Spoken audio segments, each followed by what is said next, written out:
fiction. Mais revenons à notre Joseph, c'est notre sujet. Les différentes facettes du Joseph que je connais sont infinies. Je confesse ne pas toutes les maîtriser. Joseph le muséologue, Joseph l'historien des malgré nous, Joseph l'expert international des champs de la vallée de Masevaux, dont le livre de référence dédicacé de ta main trône dignement dans ma bibliothèque. Et de multiples autres, sans doute, mais je ne maîtrise pas suffisamment. Je ne vous entretiendrai brièvement que de celle que je connais le mieux. Joseph la rockstar, celui dont les plus anciens se souviennent, ces interminables files d'attente d'étudiants qui, de toutes parts, cherchaient à prendre d'assaut sa loge, dans l'espoir désespéré, les conduisait à lui arracher un autographe salutaire. Il est vrai, mais cela n'enlève rien à ta gloire, que les étudiants le souhaitaient le plus souvent au bas d'un relevé de notes ou d'une dérogation quelconque. Mais tout de même, devant mon propre bureau, ne règne qu'un désert froid et silencieux. C'est affligeant. Mais rassure-toi, Joseph, peut-être que Jean-François reprendra ce flambeau pour porter haut le son métallique de l'AES. Tu sais, c'est un guitariste hors pair. Et d'ailleurs, je m'étonne qu'il n'ait pas aujourd'hui à porter sa très récente Gibson. Il aurait contribué à égayer ce rendez-vous de quelques notes de musique dignes de toi. Et il préfère les photos des secondes faire. Contemplez les étudiants qui sont ici. Aujourd'hui, les secrétaires m'ont raconté qu'ils se sont bousculés pour dédicacer le tableau en hommage. Et ils ont même apporté leur obol au cadeau que nous lui remettrons tout à l'heure. La chose n'est pas si fréquente. Pour peu, il lui arracherait ses vêtements pour garder un infime talisman de son aura. Joseph, l'homme aux clés, celui de nos anciens locaux, qui manipulait avec une virtuosité égale à celle d'un Louis XVI, un trousseau de clés, véritable sésame pour les salles les plus variées et même les plus improbables. Le doyen lui-même ne disposait pas d'un tel privilège. Il ouvrait la boutique le matin, il la refermait le soir. D'ailleurs, je ne comprends toujours pas pourquoi nous ne lui avons pas confié, par acclamation, les clés de cette maison. Les choses, là encore, seraient plus simples. Plus besoin de conseil de faculté, ni de chef de département, ni de doyen non plus. Il aurait été convenu, une fois pour toutes, qu'il est ici le patron. Joseph, l'homme du développement durable, avant son avènement médiatique. Celui que j'ai vu recycler inlassablement en feuilles de brouillon le moindre espace de papier que nous n'avions pas noirci et que notre folle inconscience destinait à la corbeille. Et ces post-it qu'il utilise depuis que je le connais, les mêmes, en les annotant au crayon de papier pour pouvoir d'un coup de gomme leur affecter une nouvelle signification. Et ces repas, avant même que je n'apprenne qu'à New York, une tendance, s'il en est, qu'il était de coutume de proposer après les repas un doggy bag. Joseph emporte toujours louable prévision des tupperwares afin de ne rien gaspiller de nos ripailles. Et il s'impose cette discipline, quel que soit le lieu. Restaurant étoilé ou simple rue, j'en suis le témoin direct. Si un jour, l'avenir est fait d'espoir, nous obtenions une chaire en développement durable, quel autre nom que celui de Joseph pourrait-elle porter? Joseph le geek, le virtuose de l'ordinateur, celui qui avait accès au code informatique de tous les fichiers de la faculté, emploi du temps, délibération de jury, relevé de notes, j'en passe de meilleur. S'il avait poursuivi une autre carrière, peut-être serait-il devenu, couronnement mérité, un hacker adulé. Tenez, pas plus tard qu'il y a peu, il m'a initié. Il paraît qu'il existe de bien étranges codes qu'on s'échange sous le manteau et qui vous permettent en une fraction de seconde d'envoyer un message à toute une promotion. Vous le saviez? Et moi qui me tue à orthographier péniblement l'adresse de chaque étudiant. D'ailleurs, sachez qu'il dispose d'une page Facebook, et certains l'ont même surnommé du nom d'un acteur, Clint Eastwood, de la faculté, ou encore l'homme au micro. Tapez sur Google Monsieur Chebel et vous verrez toute la gloire qu'on lui fait. Joseph l'impassible. Combien de fois l'ai-je vu rendre chèvre nos secrétaires et nos responsables de la scolarité, revenant inlassablement présenter ses requêtes, jusqu'à ce qu'à la fin, elle ne cède. Il n'est ni tétanisé d'effroi, ni impatient, comme nous le sommes tous, lorsque nous passons la porte de leur antre. Et voyez comme elles ne lui en tiennent pas rigueur, toujours appréciée et considérée. Elles n'auraient pour aucune raison impérieuse manqué ce rendez-vous. Je les remercie d'ailleurs pour toute la peine qu'elles se sont données pour organiser cette belle cérémonie. Merci Doris, merci Sylviane. Rassurez-vous, moi aussi, il m'a rendu chèvre, mais une chèvre qui ne doit pas beaucoup.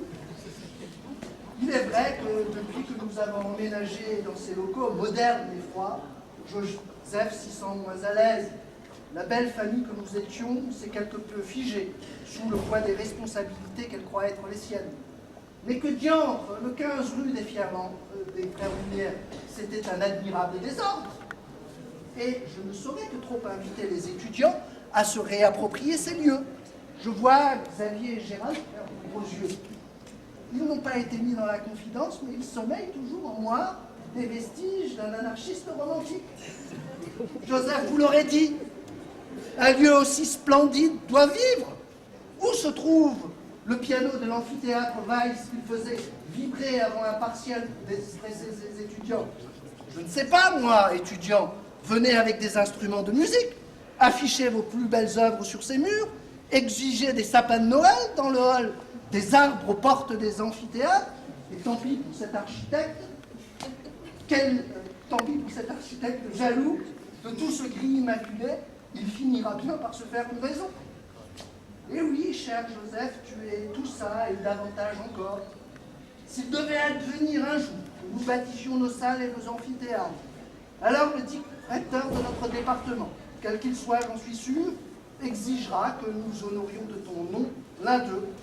Je pourrais encore poursuivre cet hommage longuement, mais il est midi. Et nos convives vont pas. Nous n'allons pas les faire attendre. Mais avant cela, deux choses. La première d'abord, ça se doit. La fonderie est une terre d'innovation, et je vais moi aussi innover. Je vais m'arroger le droit de lui décerner une distinction qui n'existe nulle part, celle de maître de conférence émérite. Et tant pis pour nos jeunes collègues qui nourrissaient l'espoir de récupérer un jour son bureau. Il ne sera pas disponible pour longtemps. Passez votre chemin et n'oubliez pas le chocolat. La seconde, ce présent que nous sommes fiers de te remettre pour te témoigner de toute notre sympathie. Tous y ont contribué, personnel administratif, étudiants, personnel enseignant, frères. Le geek que tu es saura l'apprécier. C'est un bel ordinateur doté d'un gigantesque écran et d'une souris affectueusement sélectionnée par les soins de Doris et Sylviane. Il ne me reste plus qu'à te dire, Joseph, bravo!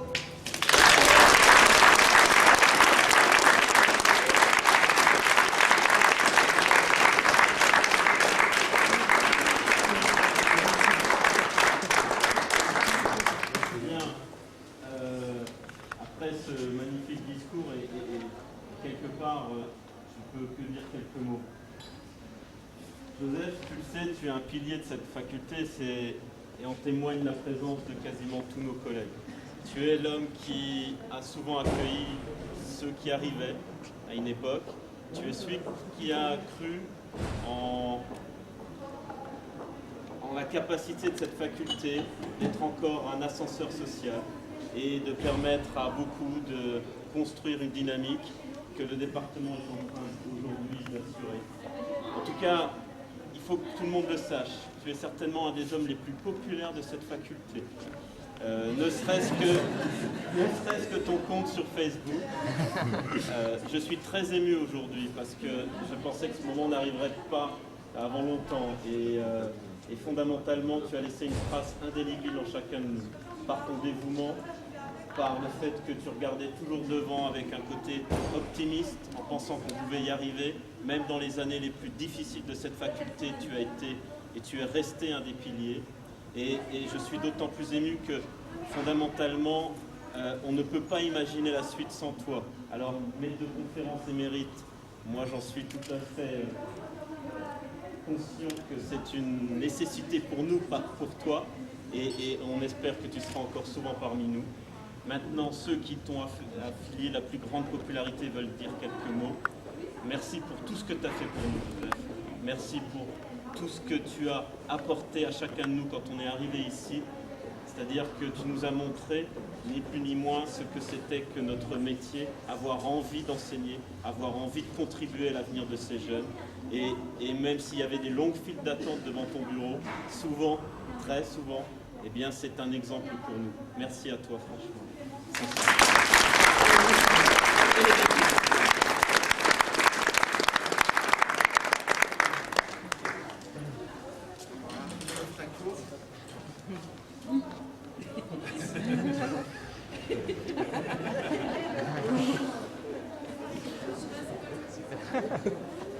Il met sa cravate et après vous pouvez.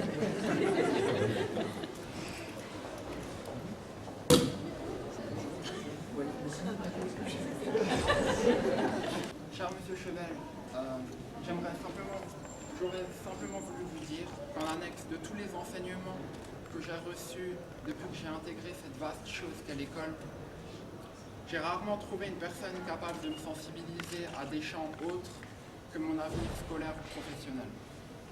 Mais il n'en a jamais été ainsi avec vous. Votre gentillesse, votre générosité, votre sérieux ont par tout temps forcé mon admiration et mon respect.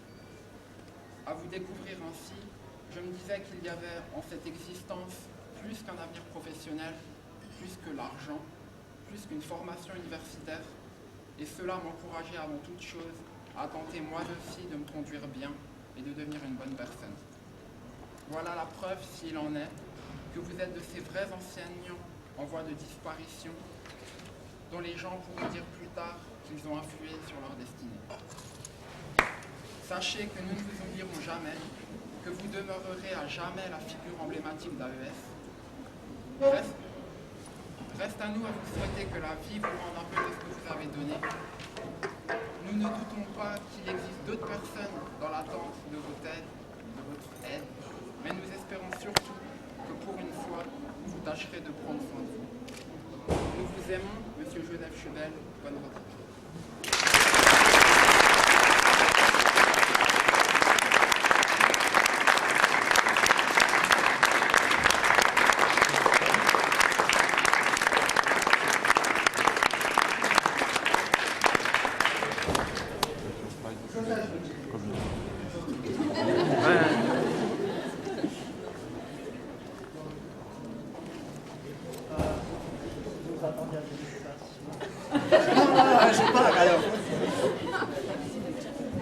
En fait, avec les personnes qui me connaissent au-delà, savent que je me considère comme un musicien raté. Alors au départ, j'avais une double hérédité qu'il faut que tout allait faire. Et je rêvais de faire une carrière d'organiste. Mais en 1963, quand j'ai dû opter entre le conservatoire et pour les titulaires, je n'ai pas pu opter pour le conservatoire parce que j'avais des mains trop fragiles. Et c'est un regret que je suis engagé dans cette étude. Mais comme disait le poète, chasser du naturel, il me tient en valeur.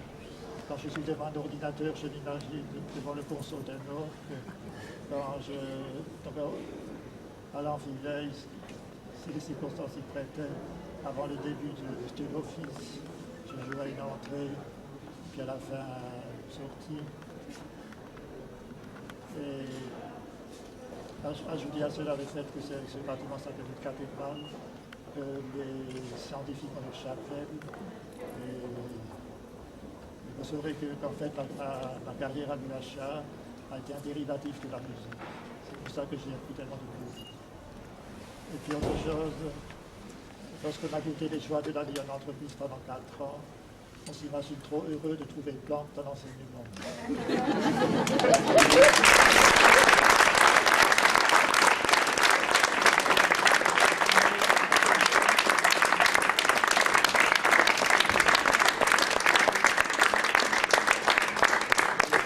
Mais que le cours était bien monté.